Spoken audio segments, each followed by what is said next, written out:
Hi guys, just wanted to give you guys an update. I know it's been a while. We are actually living on the road right now in this camper over here. And so it's summer in Denmark. We have headed all the way up to the north of Denmark to Skagen. We are actually living in the camper for a month because we sold our house and we're moving back up to the city. So in a week, less than 2 weeks, we get our keys to a new apartment in the city. So that's really awesome. So that also puts us in between houses, and we are living on the road as we do a couple of times of the year. And I want to share a little bit about how we work on the road and what the day looks like in the camper when we are traveling and working and blocking and all of that good stuff. And 9 out of 10 times when we go traveling for a month or two, which we do 2-3 times per year, it's us and grandma and grandpa. It's just a lot of grandparents because, you know, nobody else have the lifestyle that we have. So yep, us and a lot of old folks and not too many kids because we are typically avoiding the main seasons. This year we will be traveling in the main season for traveling when everybody's off school, but not right now. And you'll see all these fancy RVs lined up. So they are not ours, they are all the Norwegian folks and the German folks that are traveling through Denmark right now every summer. So that's us right now. Let me share a little bit about how we work, what we do. I normally work at night in here in the tent if I'm not in the main building, which I'll show you in a second. So I will sit right here, do topic research at night. I did that last night for I think 3 hours. I did it when we put Max to sleep around 8. I went to the main building that I'll go and show you and did topic research for 2 of my sites for 2-3 hours, came back, helped Maria out a little bit with Max, put him to sleep, did the last 20% of that routine, and came back and sat in this tent here from 10 till 3 in the morning. So I'm definitely a night owl. I like to work late. I don't function well early in the morning. It's 10 right now, and Maria and Max have been building Legos for a couple of hours while I slept in the camper. So that's my routine yesterday. I'd say 90% of the work that I do when we are traveling is topic research and just communicating a little forth and back with the writers and my editors.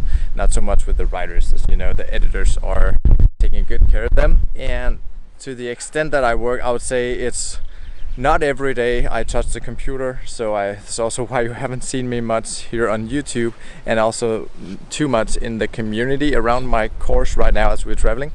But I think I'm working like 8-10 hours per week. So that's also because we're ramping up on content. We spent a couple of months in Thailand, several months in different African countries, and also in Florida and California many times. And there I've been able to go completely off the grid for a couple of months. I think it's getting a little windy here. I'll go into the tent so you can hear what I say better. Yeah, so what I was saying is that over the last couple of months we've been, or the last half year or so, we've been ramping up on content, creating more sites, creating more content altogether.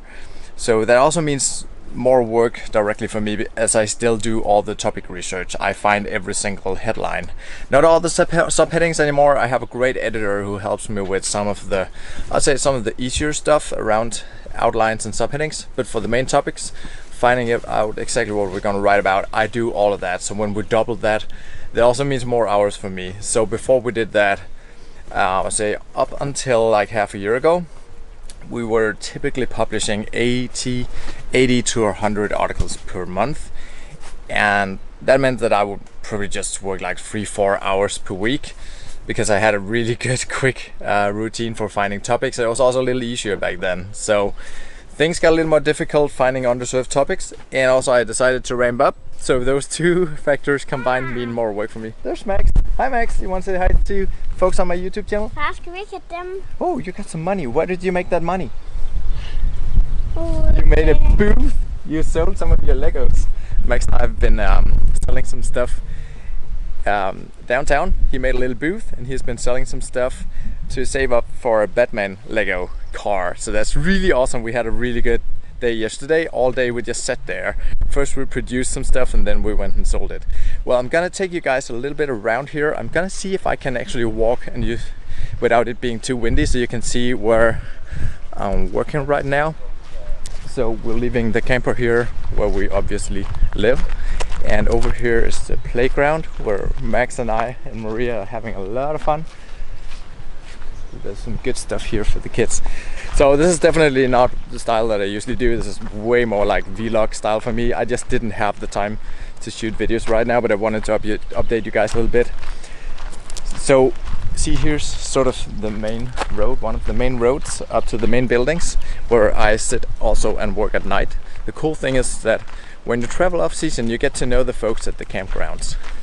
And that many times mean that they will give you some special perks because there's not a lot of folks. So you can, for example, get access to some of the main buildings during nighttime. So I can sit up there and work. Sometimes they'll even lend me a key. That's really awesome. Also, I have some of the best places to myself. There's this big area that I'm gonna show you now where I can work. I've been the only guy in there for several hours just working, so that's very nice because it gives me some quiet time where I can focus and really dive deep into topic research and into all the little rabbit holes with Google with autocomplete and people also ask and such. So I'm gonna see if I can avoid getting too many folks into the lens here because they didn't volunteer to be in this video. So here's a stair. When we go up here, there's a door, and up here it's super hot. And this is where I've been working. Right here and over here I've been working during the night times and also during the afternoons and mornings. So once in a while I'll just jump in and take a few hours, do some topic research, just reach out to the editors, make sure everything is running smooth, everything is working. Yeah, let me sit in the sofa, that'll be nice. So I also wanted to talk a little bit about the latest Google update. As you know, Google did one of these major core updates that they do 1, 2, or 3 times per year. So this year it landed a couple of weeks ago. Oh, I'm a little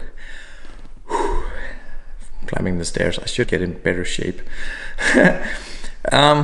Overall, they were really good for my sites. All my bigger sites actually went up. So I had a site that lost all the snippets, as you probably heard some chatter about on YouTube and just in forums and stuff. A lot of sites have been losing all the featured snippets, like site-wide. And Google has again not been coming out and saying anything useful about it. So Carl Broadbent and this other guy, what's his name? Nice Safari, Chris from Nice Safari, and Carl Broadbent did a few videos about this that I found really helpful. I put links in the description to that.